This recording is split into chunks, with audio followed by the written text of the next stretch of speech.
Hello, welcome to Richard's Digest. I'm Richard. In this episode I want to talk about how, in my opinion, Kamasi Washington sucks. Now before you all freak out, let me explain. I first came to hear about Kamasi Washington by reading reviews of Kendrick Lamar's To Pimp a Butterfly, and all of the plaudits that he was receiving, that Kendrick was receiving, as being the saviour of jazz, the greatest new voice in jazz for generations, all of these plaudits. So that put him into my mind to keep an eye out for the next time I was in a store looking for jazz. I didn't want to put him on Spotify and listen to him.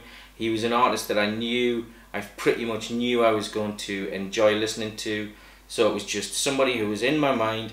If I saw an album, I would pick it up. Now, fast forward a little while, and I'm in a Fnac store. Fnac is a French chain of stores like HMV or Tower Record that we have in France and in Spain and maybe some other places. And they had this, the Harmony of Difference, the EP that came out after his first official release. This was on sale, it was $10.99, so I thought, that's that Kamasi Washington fella, I'm going to grab that. So I grabbed it, I bought 2 copies, and I gave one to my friend Fred, who also loves a bit of jazz. And I thought this was fantastic. I fell in love with it immediately, played it constantly for about 3 or 4 weeks, and then I thought, okay, now that you have this, you might as well go back and buy the Epic, which absolutely is epic. It is huge. It is 3 albums long. 3 albums long. You can see them that way. And it lasts 173 minutes. So then, me and my friend Fred went to see Kamasi in concert in Madrid, and it was brilliant. It was mind-blowingly fantastic. And his album had just came out, Heaven and Earth. Oh, I can hardly lift this one up. Fred bought this for me, he's that much of a good friend. Heaven and Earth is 4 albums across a theme. 2 albums of Earth, 2 albums of Heaven. And it's an amazing package that opens up like that. There's an album in there, there's an album in there, there's an album in there, there's an album in there. This package of Heaven and Earth, or Earth and Heaven, is 183 minutes.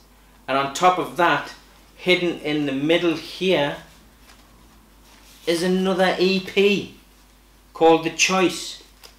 That means over 3 short releases, Kamasi Washington gives me about 7 hours of music to listen to. And this is just the official releases, right? The major label releases, if you like, not the stuff he released by himself.